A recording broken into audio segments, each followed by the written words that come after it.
Shalom, and welcome to Branch of Israel. This is Rabbi Roger coming to you from God's beautiful country, Israel. Do you ever feel like you're the only one in life falling short of what God expects out of you? Are you feeling like you're never good enough to measure up to His standard? Do you live your life expecting to fall short of His glory daily, like stated in Romans 3:23? Well, if that's the case, then there's more than meets the eye with this kind of reasoning. However, within the scope of today's program, I want you to know that you're not alone. I want to look at some examples of biblical characters that have fallen short of God's glory. Keep in mind that all of these people knew nothing about the verse in Romans except the writer himself, Paul.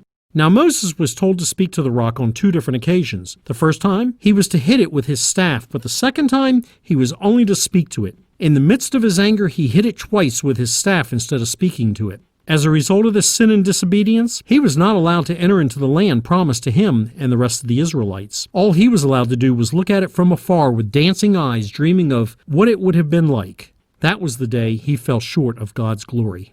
King David was not allowed to build the temple, but instead the opportunity was given to his son Solomon. David was a man of war and blood, and as a result, God told him he would not be allowed to build him a house. He even went to the extent of taking Bathsheba as his wife after putting her husband out on the front lines, knowing that he would not survive. Is that considered premeditated murder? That was the day he fell short of God's glory.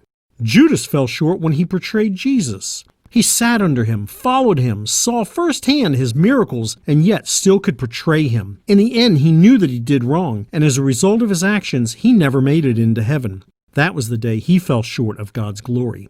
How about Peter? He denied Jesus 3 times. What was going through his mind when that happened? Was he beating himself up because he felt that he did not measure up? Did he miss Jesus' expectations of himself? That was the day he fell short of God's glory.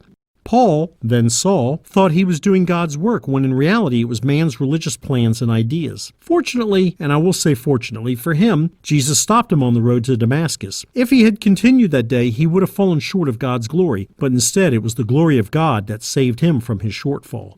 Are you falling short of God's glory to the point that you're missing your goal? Are you able to stay on that mark for the goal that you're working towards, or will you fall short? Where are you in the race? As an individual, what have I done that has caused me to fall short of my goal?